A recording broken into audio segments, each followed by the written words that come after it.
So we actually have the technology to further it. Thank you so much, Professor. The second question is that about a time dilation. We know that if a person moves with the speed of the light, then the time dilates for him. Now suppose if two person, one stays here and the another moves towards the space with the speed of the light, then it's very obvious that for a person who is moving towards the space, time will get dilated and will run much slower as compared to the person who is here in the earth. Now, why is in this frame of reference to who is moving with the speed of the light towards the space? The person on the earth is moving with the speed of the light in this frame of reference downwards, whereas in the frame of reference of the person on the earth, the person in the rocket is moving with the speed of the light. Then why is it only that the time gets dilated for the person who is moving in the speed of the light in rocket? Why not for the person who is on the earth who is moving downward on the frame of reference of the person in the rocket? Why does the time get dilated for the person in the rocket only? Well, that's an important part of the twin paradox, which can be viewed with a space-time diagram fairly easily. I think that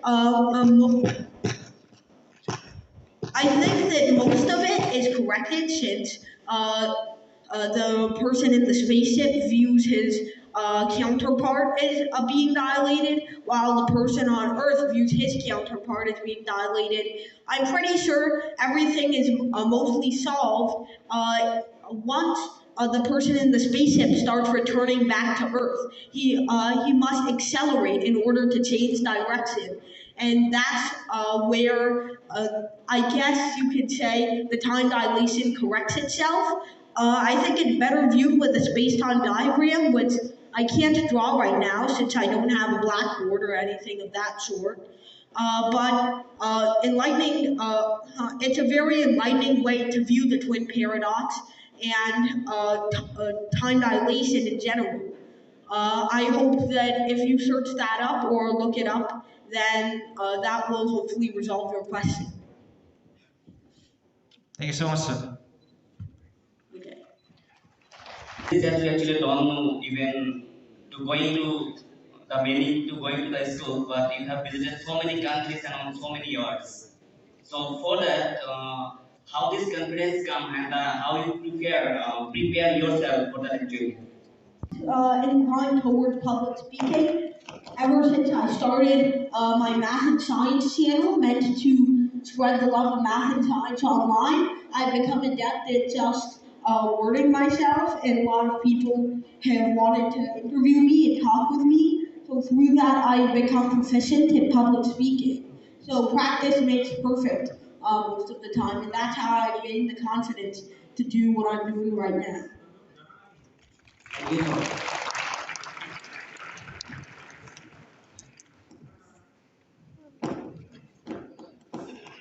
What? Actually, I still can't hear you, so.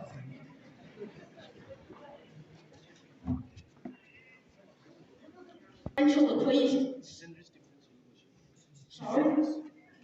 Legendary differential equation. What are you saying before differential equations? I can't.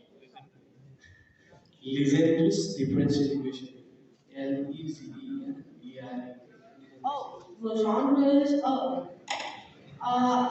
I haven't seen the genre differential equations in particular. Differential equations in general are, I think, usually applied when we're considering physics in the Lagrangian.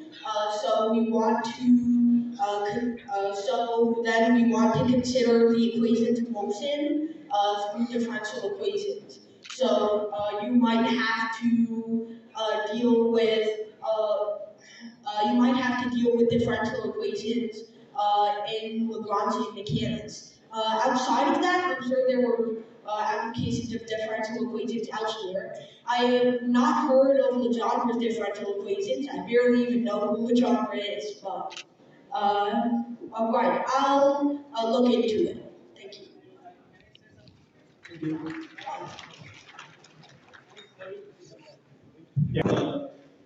Situation which arises in mathematics. Sorry, I wasn't able to answer. Okay. About in the school from class 9. Apart from science and maths, I would like to ask you a simple question about yourself. How did you, how long did you study in school, and how did you become a professor at this young age? How did you learn so many things in such a short time, and what was your study method? So I am still about to finish my schooling.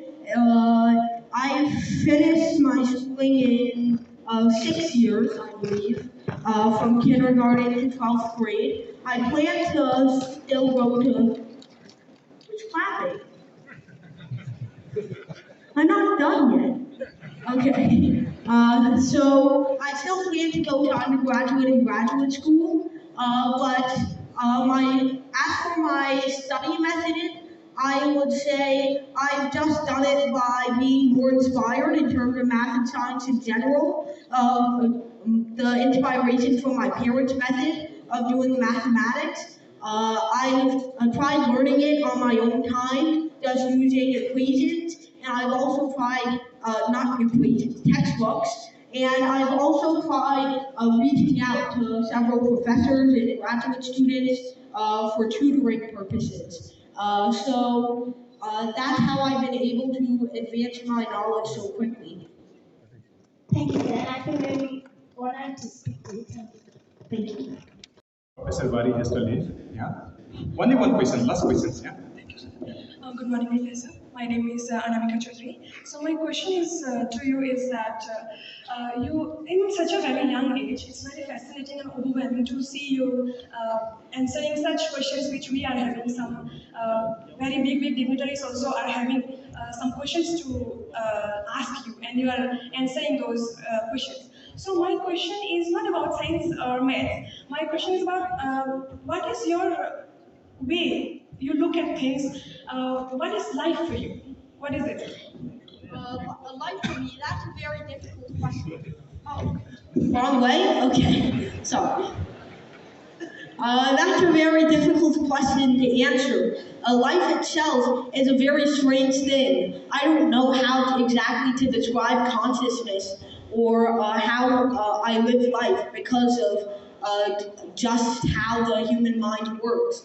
So my goal is to just assuming that everyone else is experiencing the same kind of consciousness that I am. I'm just trying to spread as much love for math and science as possible so we can one day figure out the world around us, even if it's long after I'm gone. So that's the purpose of life for me, and I don't really know what could be going on behind the scenes, but that's what I assume is going on, that's what I hope is going on, and that's what I hope to do for the future.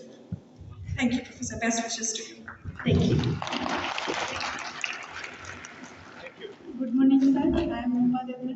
Sir, I am very happy to. Yeah, I request to others, please be seated. Sir, Yeah, my this question will be the last is, question. sir, what do you think that physics or maths came first?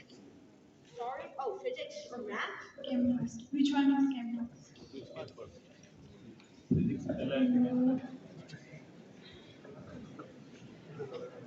That's a difficult question. I'm not exactly a fan of math history or the history of science.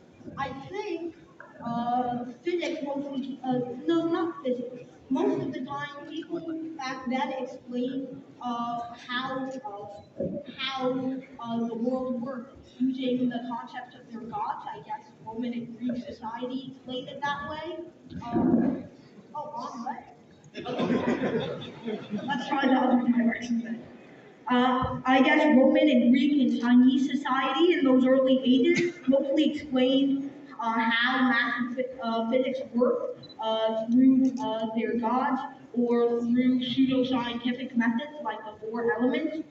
Math was first truly discovered, I guess, in the time of Archimedes, Euclid, the Chinese philosophers. So I would say that math came first. But once again, I'm not exactly knowledgeable in math and science history. Okay, sir. Thank you. Thank you so much. Yeah. Thank you. So, yeah, please. Yeah.